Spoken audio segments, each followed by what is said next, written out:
Mesdames, Messieurs, bonjour. Très heureux de vous retrouver pour cette nouvelle émission Power Boost tournée ici à Hanovre en direct du salon Agritechnica. Vous allez voir, je vous ai sélectionné quelques innovations et notamment ce tracteur T6 qui fonctionne au méthane. Vous allez voir, c'est un tracteur très intéressant. Sans plus tarder, le sommaire de cette nouvelle émission Power Boost. Salut à vous les Power Boosters. Cette semaine se tenait à Hanovre le salon Agritechnica, numéro 1 mondial sur les agroéquipements. 30 halls d'innovation et de nouveautés, alors vous imaginez bien qu'on ne savait plus où donner de la tête. Nous commençons cette semaine avec Fendt. Olivier Leroy nous emmène faire un tour d'horizon des nouveautés de la marque allemande. Puis du côté de la marque nippone Kubota, nous irons voir la nouvelle série 7002. Ensuite, nous nous rendrons sur le stand Michelin sur lequel nous animions un plateau TV. Emmanuel Ladan, directeur de la division agraire de la marque, nous parle du rachat de PTG et Téléflo. Et enfin, nous vous ferons découvrir la médaille d'or Agritechnica de l'innovation. Mais avant tout, les news.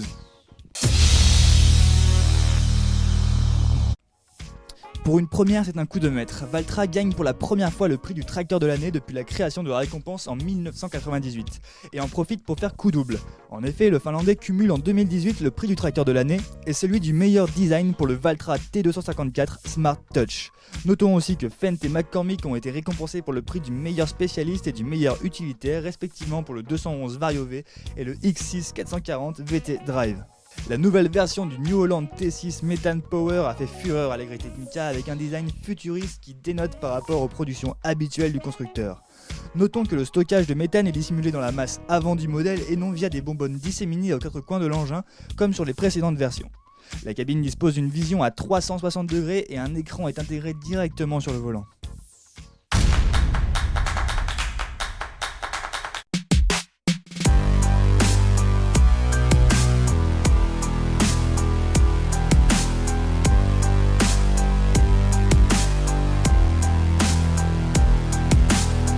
Olivier Leroy, bonjour.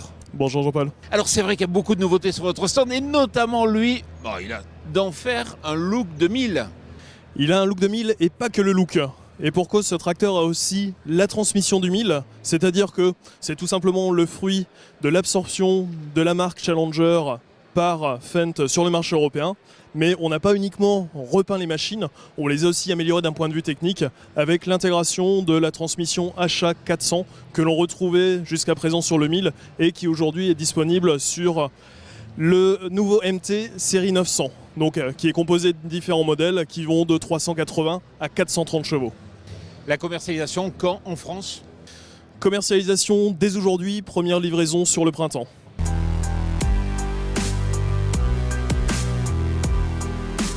Donc là, bien sûr, on est dans du costaud, du lourd, de l'automoteur. De l'automoteur qui se prête pour différents types de clientèle, de la clientèle potentiellement entrepreneur, puisque sur cette machine, on va avoir un réglable de voie hydraulique en option. On va aussi avoir une garde au sol, bien évidemment, que l'on peut ajuster de manière hydraulique.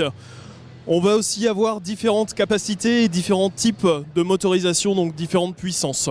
Après, ces séries Rogator 600, ils ont aussi été améliorés sur différents aspects, notamment le suivi de rampe, donc qui se fait bien évidemment par le système de capteurs qui permettent un suivi vraiment régulier de cette dernière et aussi de la coupure tronçon, non pas tronçon par tronçon mais bus par bus. Alors une des grandes nouveautés, mais là on est dans une couleur qui n'est pas la couleur Fendt, c'est la moissonneuse-batteuse idéale qui est juste derrière. Olivier, pour moi Fendt c'était forcément vert. Alors, certains les aimaient déjà en noir.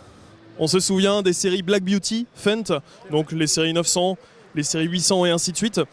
Aujourd'hui, on est parti sur le noir tout simplement parce qu'aujourd'hui, le noir est vraiment vecteur, on va dire, plutôt de marque premium et de machines haut de gamme. Et c'est vraiment ce que l'on souhaite faire avec cette machine, la nouvelle idéale, où on est vraiment parti d'une feuille blanche. Et aujourd'hui, cette machine, elle va cumuler les avantages. Elle va les cumuler par exemple sur le gabarit de la machine. Elle a un entrecorps uniquement d'1m40, ce qui veut dire que lorsque vous mettez par exemple des chenilles de 30 pouces, on va rester dans le gabarit routier, à moins de 3m50. Et si vous partez sur la chenille de 26 pouces, vous serez à 3m30. Et pour ceux qui restent restés sur le traditionnel pneumatique, par exemple du 800, on sera aussi de l'ordre de 3m30. Et là encore, commercialisation en France quand?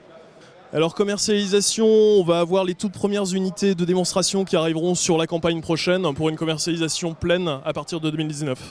Olivier Leroy, merci beaucoup pour ce petit tour de stand. Merci à vous. Merci Au revoir. Jean-Paul.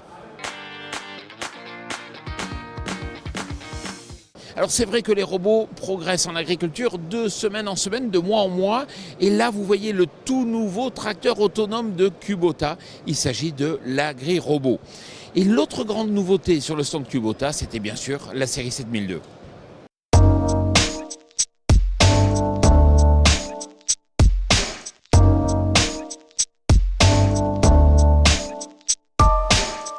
La grande nouveauté sur le stand Kubota, c'est la nouvelle série 7002. Romain Lucas, bonjour. Alors, quelle nouveauté par rapport à la précédente série ? Alors, la série M7002 vient remplacer à partir de 2018 la série M7001, donc bien connue chez nous, avec tout un lot de nouveautés, aussi bien en termes de caractéristiques moteurs que de transmission, donc qu'on va détailler par la suite. Alors, tout d'abord, côté motorisation. Alors sous le capot, ce qui a fait le succès de notre M7001, c'est le moteur maison de silitane cylindrée en 4 cylindres. On va retrouver les mêmes caractéristiques en termes de puissance et de couple. Donc pour la puissance 130, 150 et 170 chevaux. En revanche, les courbes de couple et de puissance ont été revues pour obtenir de larges plages, aussi bien de couple constant que de puissance constante, pour optimiser la consommation de carburant. On va atteindre à certains régimes moteurs jusqu'à 7% de consommation de carburant en moins. Et côté transmission ? Côté transmission, alors là, on arrive avec une nouvelle transmission PowerShift, donc une toute nouvelle transmission qui va offrir plus de rapports sous charge. Donc on va passer de 4 à 6 rapports sous charge, disponibles dans 5 gammes de travail. Tout ça pour éviter les ruptures de couple aussi bien au champ que sur la route. Et puis vous avez aussi relevé la capacité de charge. Tout à fait. On a une nouvelle capacité de charge sur la série M7002. On passe de 10 tonnes à 11 tonnes 5 sur ces tracteurs. Pour porter cette charge, on va avoir une nouvelle montre de pneumatique disponible, donc en 660 R28 à l'avant et 710 60 R38 à l'arrière.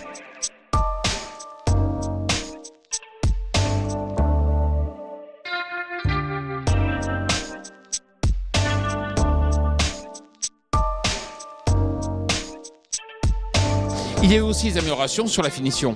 En termes de finition, vous le verrez à l'intérieur de la cabine, oui, la finition a été améliorée sur ces tracteurs. On a un nouveau coloris sur la partie accoudoir et de nouvelles qualités de plastique qui apportent une touche de finition supérieure sur ces gammes de tracteurs. On a également l'apparition d'un siège plus confortable avec une assise beaucoup plus large pour plus de confort toujours de l'utilisateur. Et puis je vois qu'il y a aussi une caméra en haut de la cabine. Exactement, donc cette caméra est liée au système TEAM qu'on présente en tant que concept ici, qui permettra à l'outil Isobus, par exemple ici la presse à balles rondes, de piloter l'ensemble des fonctions du tracteur pour automatiser un maximum de tâches. Et ce jusqu'à la direction à Srives-sur-Landin qui sera automatiquement dirigée via cette caméra. Concrètement, ça permet d'économiser combien de tâches ? Alors on a calculé pour une journée de travail de 10 heures avec un rythme moyen à 40 balles à l'heure, ça permettrait à l'opérateur d'économiser environ 2000 tâches. Romain Lucas, merci beaucoup. Merci à vous.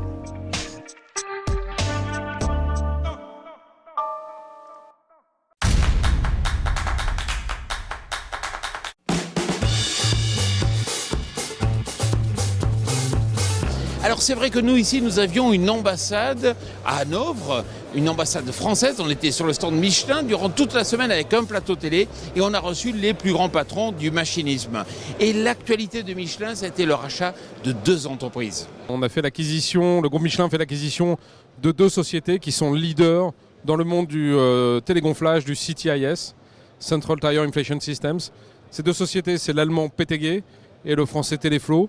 Et ces 2 sociétés sont très complémentaires et vont nous permettre de développer une offre complète de pilotage de la pression pour les agriculteurs. C'est une grande attente des agriculteurs, pouvoir réguler leur pression, une pression basse au champ pour gagner en traction. On amène jusqu'à 20 chevaux supplémentaires sur un tracteur de 300 chevaux, donc c'est considérable, pour limiter la compaction des sols et protéger les sols. Et puis par contre, sur la route, il faut remonter la pression pour pouvoir gagner en vitesse, gagner en efficience énergétique et gagner en vie des pneus.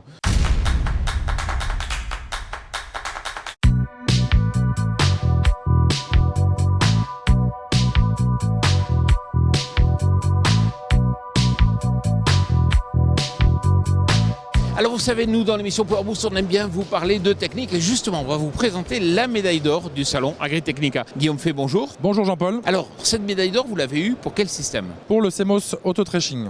En effet, nous sommes très fiers d'avoir reçu cette médaille d'or cette année à Agritechnica. C'est une évolution des différentes technologies qu'on a apportées sur les moissonneuses-batteuses pour faciliter l'utilisation d'une moissonneuse-batteuse et ajouter de nombreux automatismes pour le chauffeur.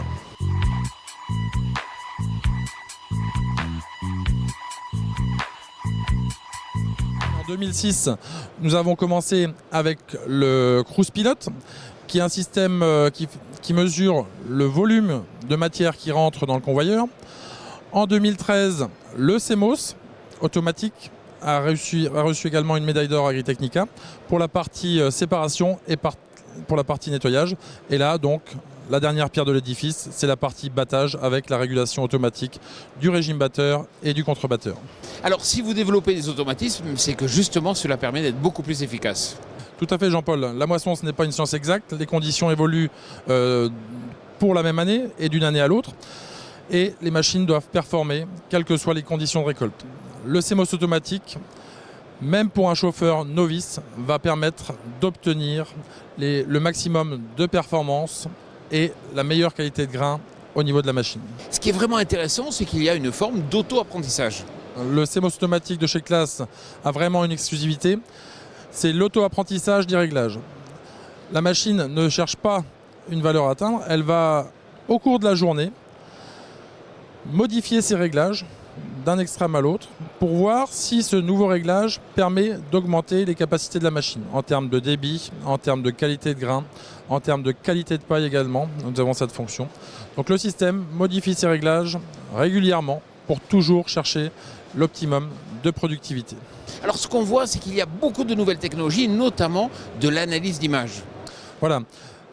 Avec le CMOS Auto Threshing, nous avons une caméra qui est positionnée en haut de l'élévateur qui va prendre des photos du grain qui monte dans la trémie et qui va détecter instantanément le grain cassé et les impuretés pour ensuite modifier les réglages de la machine en permanence. Il y a beaucoup d'ergonomie et à tout moment, l'agriculteur peut quand même reprendre la main. Les machines qui sont équipées de CMOS automatique disposeront donc du nouveau terminal CBIS Touch où on pourra avoir les différentes informations de réglage de la machine. Et si le chauffeur souhaite encore augmenter sa qualité de grain, diminuer les grains cassés ou augmenter sa productivité, il pourra le faire en ajustant quelques réglages. Mais un chauffeur novice n'a pas besoin de connaissances particulières au niveau de sa moissonneuse-batteuse, de programmer un débit à atteindre ou autre chose. La machine le fera pour lui. Quand ça sera disponible? C'est dès maintenant, Jean-Paul. Le CMOS automatique est disponible à la vente donc sur toutes les lections hybrides et les lections Ascour 660-670. Guillaume Fay, merci beaucoup. Merci Jean-Paul.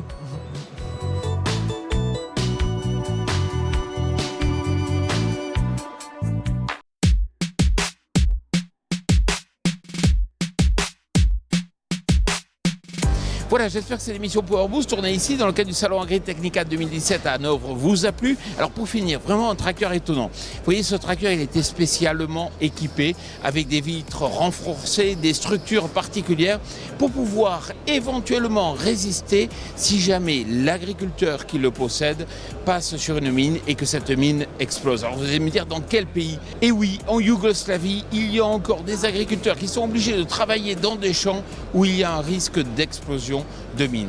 Et le surcoût pour ce genre d'équipement, il faut compter environ 100 à 120 000 euros. Voilà, je vous souhaite une excellente semaine.